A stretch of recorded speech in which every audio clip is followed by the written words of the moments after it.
வணக்கம். நல்ல நேரம் நிகழ்ச்சியின் சார்பாக அத்துணை சப்ஸ்கிரைபர்களையும் எல்லா அன்பு உள்ளங்களையும் எனது நண்பர்களையும் வருக வருக என வரவேற்பதில் பெருமகிழ்ச்சி கொள்கிறேன். வக்ரதுண்ட மகாகாய சூரிய கோடி சமப்பிரபக அவிக்னம் குருமே தேவ சர்வகாரியேஷு சர்வதா. தென்னாட்டுடைய சிவனே போற்றி, என் நாட்டவர்க்கும் இறைவா போற்றி. நண்பர்களே, இந்த புத்தம் புதிய வீடியோவில் உங்கள் அத்துணை பேரையும் வரவேற்பதில் மிக்க மகிழ்ச்சி கொள்கிறேன்.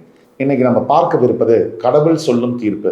இந்த சீரியஸ் எபிசோட்ஸ் இதை பார்க்குற வகையில் இன்றைக்கு நாம் பார்க்கவிருப்பது மீனராசி. காலபுருஷ தத்துவத்துடைய 12ஆம் வீடு, பூரட்டாதி உத்திரட்டாதி ரேவதி போன்ற நட்சத்திரங்களை கொண்ட அற்புதமான ஒரு மீனராசி. மீனராசி கடவுள் சொல்லும் தீர்ப்பு, இது ரெண்டுத்துக்கும் என்ன சம்பந்தம்? எல்லா ராசிக்காரர்களுக்கும் மனிதனாக பிறந்தா 12 ராசிக்குள்ளே தான் வரணும். இதில் எந்த ராசிக்காரர்களாக இருந்தாலும் ஒரு மனிதனுக்கு சில விஷயங்கள் நடக்கும். மீனத்துக்கு அபூர்வங்கள் அப்படிங்கிறது வாழ்க்கையில் சகஜமாக நடக்கும். அந்த இடமே ஒரு அபூர்வமான இடம். சுக்கிரன் உச்சம் பெறக்கூடிய வீடு, ஆனால் அது யாரோட வீடு? குருவுடைய வீடு. தற்சமயம் 7.5 சனிக்குள்ள இருக்கக்கூடிய வீடு. கடவுள் சொல்லும் தீர்ப்பு ஒட்டுமொத்த மீனராசி என்பவர்களுக்கும் உங்களுடைய கடந்த கால வாழ்க்கையில் நிறைய சம்பவங்கள், இன்பங்கள், துன்பங்கள், கஷ்டங்கள், துரோகங்கள், வலி, ரணம், வேதனை இதெல்லாம் சந்திச்சு வந்திருக்கீங்க, சந்திச்சுக்கிட்டும் இருக்கீங்க. இப்படிப்பட்ட கால சூழ்நிலையில் பல மீனராசி என்பவர்களுக்கு வாழ்க்கையை பற்றின விரக்தி என்பது ஏற்பட்டிருக்கும். எந்த ஒரு மனிதனுடைய வாழ்க்கையிலும் மிகப்பெரிய சவால்கள் வரக்கூடிய அந்த நேரத்தில், மிகப்பெரிய துன்பங்கள், கஷ்டங்கள் வரக்கூடிய அந்த நேரத்தில், மிகப்பெரிய துரோகங்கள் சந்திக்கக்கூடிய நேரத்தில் இதோட வாழ்க்கை முடிஞ்சுது அப்படின்னு கைவிடுறாங்க இல்லையா, அந்த புள்ளியிலேருந்து ஒரு 10 அடி நகர்ந்தால் வாழ்க்கை ஜெயிச்சிருவாங்க. யாரும் அந்த extra mile, they are not ready to walk that extra mile. அந்த தொலை தூரம் போனவங்களுக்கு அந்த கொஞ்ச தூரம் போறதுக்கு இஷ்டம் இல்லை. இதனால தான் தோல்வியாளர்களாகவும் வெற்றியாளர்களாகவும் 2 பகுதியாக மனிதர்கள் பிரிந்திருக்கிறாங்க. யார் ஒருவரும் வாழ்க்கையில் ஜெயிக்கணும்னா இந்த உச்சகட்ட துன்பம், இதுக்கு மேல எதுவும் இல்லை அப்படிங்கிற அந்த இடத்துலேருந்து ஒரு 10 அடி தள்ளி இன்னும் கொஞ்ச தூரம் பயணிக்கணும் வாழ்க்கையில். அப்படி பயணிக்கும் போது வெற்றி அப்படிங்கிற அந்த விக்டரிய கேட் ஓப்பன் ஆகுது. ஆனால் பல பேருக்கு அதில் நம்பிக்கை இல்லை.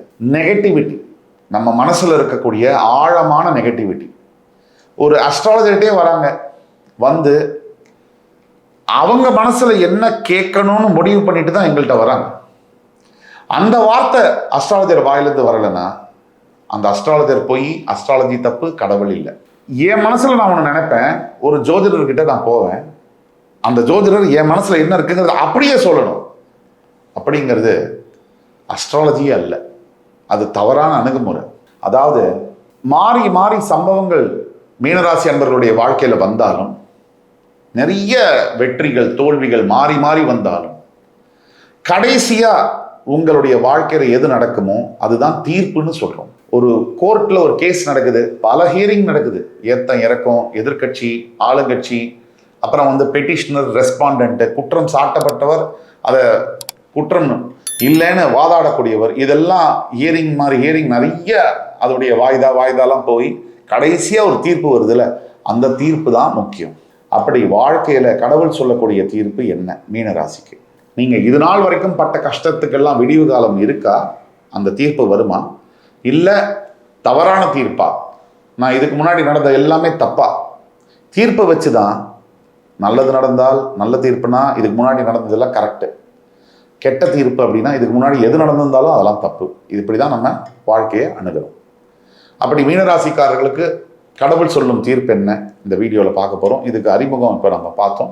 ஏன் எனக்கு இப்படி நடக்குது, எனக்கு மட்டும் ஏன் இப்படி நடக்குது? இதுதான் மீனராசி ஜென்ம சனியில் வாடிக்கொண்டிருக்கக்கூடிய எல்லா மீனராசிக்காரர்களுக்கும். அதாவதுங்க, கதறி அழலை, அவ்வளோதான். மனசுக்குள்ள அப்படியே நொந்து போயிருக்காங்க, அப்படியே உடஞ்சி போய் சில்லாகி ஹலோன்னா அழுதுருவாங்க. அப்படிதான் மீனராசி அன்பர்கள் இருக்காங்க. இப்போ எனக்கு ஏன் இப்படி நடக்குதுங்கிற கேள்விதான் எல்லா மீனராசி நேயர்களுடைய மனசுலையும் போயிட்டு இருக்கு. இது இந்த வீடியோவுடைய ஒரு பகுதி. அதுக்கான பதிலை நம்ம தேடுவோம்.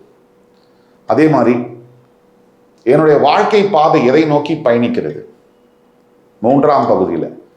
4ஆம் பகுதியில் நான் என்ன செஞ்சா எனக்கு நல்லது நடக்கும். இது 5வது பகுதியில் கடவுள் எனக்கு என்ன செய்வார், நான் செய்கிறேன் என்ன செய்யணும், ஆனால் கடவுள் எனக்கு என்ன செய்ய போறாரு, என்ன தீர்ப்பு தர போறாரு, அதுக்கு பிறகு முடிவுரை. இப்படிதான் இந்த வீடியோ தொகுத்து வழங்குகிறோம். வாங்க. முக்கியமான ஒரு கேள்வி, மீனராசி அன்பர்கள் எல்லாருடைய மனசுலேயும் முக்கியமான கேள்வி, எனக்கு ஏன் இது நடக்குது, எனக்கு ஏன் இப்படி நடக்குது, நான் என்ன தப்பு செஞ்சேன். தப்பு செஞ்சா தான் நமக்கு கெடுதல் நடக்கணும், நல்லது செஞ்சா நமக்கு நல்லது நடக்கணும், அப்படி தவறான மித் நம்பிக்கை நம்ம எல்லோருடைய மனசுலையும் ஊர்ந்து கிடக்கு. கண்டிப்பா கிடையாது. நம்ம நல்லது செஞ்சா நமக்கு நல்லது நடக்கும், நமக்கு கெட்டது செஞ்சா நமக்கு கெட்டது நடக்கும் அப்படிங்கிறது கிடையாது. இப்போ நம்ம தட்டுக்கு ஒரு சாப்பாடு வருது, இந்த சாப்பாடு இன்னைக்கு நம்ம சாப்பிட்றோம். ஆனா அந்த அரிசி இன்னைக்கு விதைச்சதா, இல்ல அந்த குழம்பு பொரியல் கறி எல்லாம் இன்னைக்கு விதைச்சதா? என்னைக்கோ மாச கணக்குக்கு முன்னாடி அந்த காய்கறி விதைக்கப்பட்டது, அரிசி விதைக்கப்பட்டது, இன்னைக்கு வந்து நம்ம பிளேட்ல வந்து நம்ம சாப்பிட்றோம். அப்படிதான் நம்ம செய்யற கர்மாவும். நேத்து நம்ம செஞ்ச கர்மா, நேத்துனா நேத்து கிடையாது, முந்தைய காலத்துல கடந்த காலத்துல நாம செஞ்ச கர்மா கூடிய பலனை இன்றைக்கு நம்ம அனுபவிக்கிறோம். இன்னைக்கு நம்ம என்ன செய்யறோமோ அதோடைய கர்மாவை நாளைக்கு நம்ம அனுபவிப்போம். நாளைக்குனா எதிர்காலத்துல. ஆக எனக்கு ஏன் இப்படி நடக்குது அப்படின்னா 3 பாயிண்ட்ல சொல்லலாம். ஒன்று, ஃபர்ஸ்ட் ரீசன் உங்களுடைய ஜென்ம சனி. எல்லா மனுஷங்களுக்கும் ஜென்ம சனியானவர் பாடம் சொல்லி கொடுக்கறதுக்காக 30 வருஷத்துக்கு ஒரு தடவை டீச்சர் மாதிரி வருவார், ஹெட் மாஸ்டர் மாதிரி வருவார். அதோடைய தாக்கம் நம்மை நாம் இழந்து விடுவோம். ஏழரை சனியுடைய தாக்கத்தினால நம்மையே நாம் இழந்து விடுவோம். நம்முடைய சுயத்தை இழக்கச் செய்வார் சனி பகவான். நம்ம செய்த கர்மாவின் அடிப்படையில், நல்ல கர்மா கெட்ட கர்மா, நம்ம என்னென்ன செஞ்சிருக்கோமோ பாவங்கள், தெரிஞ்சு தெரியாம நம்ம செஞ்சது, மற்றவங்க குடியை கெடுத்தது, பொய் சொன்னது, கோள் சொன்னது, அடுத்தவன் சொத்துக்கு ஆசைப்பட்டது, தேவையில்லாத அநாகரிக ரொம்ப ஆபாசமான காயப்படுத்தக்கூடிய சொற்களை தாய் தந்தை மனைவி கணவனை பார்த்து பேசினது, நம்ம மற்றவங்களுக்கு துரோகம் பண்ணது, முதுகுல குத்துனது, இதெல்லாம் சும்மாவா போகும்? நம்மளை தேடி தானே வந்துட்டு இருக்குது. கடந்த காலத்துல நம்ம செய்யறதெல்லாம் இன்னைக்கு நமக்கு தேடி வந்திருக்கு. அதனால தான் சொல்றோம், இன்னைக்கு நல்லதை செய்யுங்க, நல்லதை நினைங்க. இல்லைன்னா எதிர்காலத்திலேயே நம்ம இதே மாதிரி கஷ்டங்களை தான் பட வேண்டியது இருக்கும். அதனால ஏன் எனக்கு இப்படி நடந்ததுன்னா, முதல்ல 7.5 சனி ஜென்ம ராசியில் இருக்கு. சனி மைண்டை வந்து பிடிச்சாச்சு. அப்போ மைண்டு சனியுடைய கண்ட்ரோலுக்கு போயாச்சு. இப்போ சனி என்ன பண்ணுவார், அவருக்கு என்னென்ன புத்தியில் இருக்கோ, அவருடைய என்னென்ன கர்மா, நம்ம கர்மாவுக்கு ஏற்றபடி அவருடைய தண்டனைகள்லாம் என்னவோ அதை தான் செய்வார். நாமே நமக்கு எதிரியாக மாறுறோம், அதனால இந்த கஷ்டங்கள். நாமே நம்ம செய்த கர்மாவை மறுக்கிறோம், அக்செப்ட் பண்ணிக்க மாட்டேங்கிறோம், அதனால நமக்கு இந்த கஷ்டங்கள். நாமே இப்போவாது நல்லது செய்யணுங்கிற எண்ணம் நமக்கு வரமாட்டேங்குது, அதனால இந்த கஷ்டங்கள். கஷ்டத்தை தாங்கணும். Accept the pain is the key to happiness. வலியை யாரு பொறுக்கிறானோ அவனே நிரந்தரமான அமைதியை தேடுகிறான், அடைகிறான் என்பது உண்மை. அதனால இது ஒரு பாயிண்ட். 2வது பாயிண்ட், எனக்கே இந்த கஷ்டங்கள். ஏன்னா நான் கடந்த காலத்துல என் அளவு எதுவோ அதுக்கு மேல நான் ஆசைப்படுறேன். ஆசைப்படுறது தப்பு இல்லை, பெரிய அளவில் ஆசைப்படணும். ஆனால் அந்த ஆசையை செயல் வடிவத்தில் கொண்டு வரணும். நான் செயலை பண்ணாம ஆசையை மட்டும் வச்சுட்டு இருந்தா அந்த ஆசை நினைவே ஆகாது, கனவா மட்டும்தான் ஆகும். இது 2வது தப்பு. 3வது, என் வாயிலிருந்து வந்த வார்த்தைகள், எண்ணத்திலிருந்து வார்த்தைகள் சொற்களாக மாறி வருகிறது. என் வாயிலிருந்து வந்த வார்த்தைகள், அதனால இவ்வளவு கஷ்டம். எனக்கு நான் பேசுனது கரெக்டு, ஆனா என் எதிர்க்கிறவனுக்கு நான் பேசுனது கரெக்டா, அவனுக்கு எந்த வழியை கொடுத்துருக்கு, அதனால நாம் படுற கஷ்டங்கள். இன்னைக்கு நாம எந்த தப்பு செஞ்சாலுமேங்க, இதை பார்த்து கொண்டிருக்கக்கூடிய மீனராசி என்பர்கள், நாம என்ன வேணா தப்பு பண்ணிக்கலாம், அதெல்லாம் நம்ம ஒத்துப்போமா?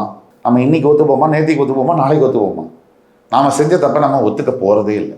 இது ஒரு பக்கம் இருக்க, நம்ம நல்லது தானே செஞ்சோம், அதுக்கு ஏன் கெடுதல்?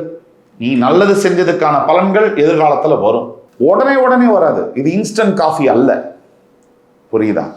இது இன்றைக்கு விதைத்தால் சில மாதங்களுக்கு பிறகு உணவாக மாறும், அப்படிதான் இது.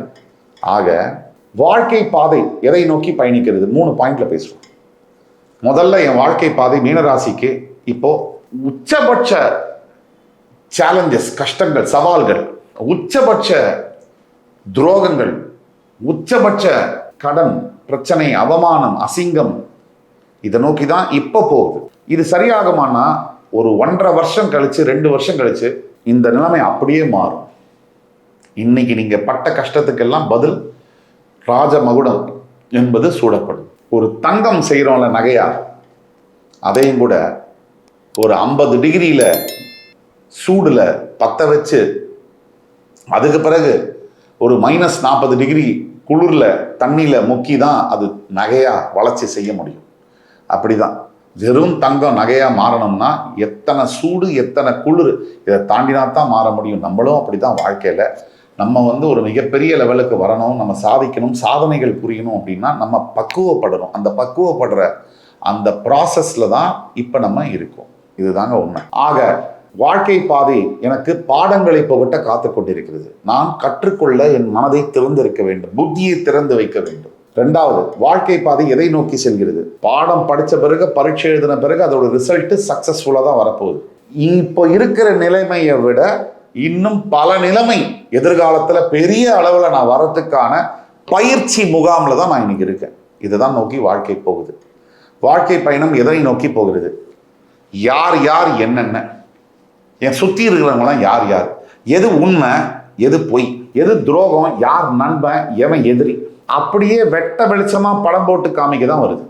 உண்மையான கணவனா நீ, உண்மையான மனைவியா நீ, உண்மையான தாய் தந்தையா, உண்மையான சகோதர சகோதரியா, உண்மையான கொலீக்ஸா, கூட வேலை செய்கிறவங்களா, எல்லாத்தையும் படம் போட்டு காமிக்க வருது. இந்த 3 தான், இந்த 3 விஷயத்தை நோக்கி தான் வாழ்க்கை பயணம் நகர்ந்து கொண்டிருக்கிறது. என்ன செஞ்சா எனக்கு நல்லது நடக்கும்? இந்த கேள்வி எல்லார் மனசுலையும் இருக்கு. முதல்ல மீனராசி என்பர்கள் செய்ய வேண்டியது, இப்ப என்ன நடக்குதோ உங்க வாழ்க்கையில அதை தெய்வத்துடைய தீர்ப்புன்னு நினைச்சு மனசுல ஏத்துக்கோங்க ஃபர்ஸ்ட். 2வது, மகாவிஷ்ணு கோவில் உங்க அருகாமையில் எங்க இருக்கோ, வீட்டுக்கு அருகாமையில அந்த கோவிலுக்கு போய் புதன்கிழமை தோறும் தாமரை மலர அந்த பெருமானுக்கு சாத்துங்க. 3வது, வீட்டில் இருந்தபடியே ஒவ்வொரு பௌர்ணமிக்கும் சத்யநாராயண சுவாமிக்கு பூஜை செய்யுங்கள். அது மாலை வேளைகள்ல செய்யணும். ஒரு ஐயரை வச்சு சிம்பிளா செய்யுங்க. இந்த 3 விஷயங்களை நீங்க செய்தால் நல்லது நடக்கும். கடவுள் எனக்கு என்ன செய்ய போறார்? நான் இதெல்லாம் செய்யறேன், கடவுள் எனக்கு என்ன செய்வார்? இந்த பாருங்க, கடவுளை பொறுத்த வரைக்கும் மீனராசிக்கு கடவுள் உண்மையை சொன்னா, சத்தியத்தை சொன்னா, இந்த உலகத்துல பிறந்த, இந்த பூமியில பிறந்த பெரிய மகான்கள் உங்க ராசியில பிறந்தவங்க தான். மகா பெரியவராக இருக்கட்டும், பெரிய பெரிய பெரிய பெரிய ஞானிகள்லாம் உங்க ராசியில பிறந்திருக்காங்க. சந்நியாசத்தை உணர்த்தக்கூடிய, ஆன்மீகத்தை உணர்த்தக்கூடிய உங்களுடைய ராசி.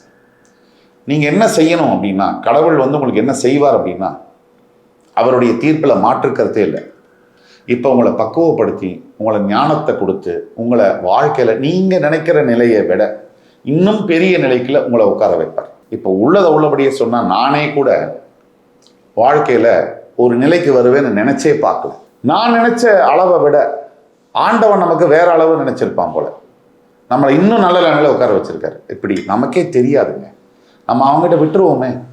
கடவுள் மீனராசி என்பர்களுக்கு சொல்லக்கூடிய தீர்ப்பு, இப்ப இருக்கிற நிலையை விட 10 மடங்கு உயர்வான நிலையில் உங்களை அமர வைக்க போகிறார். இதுதான் தீர்ப்பு.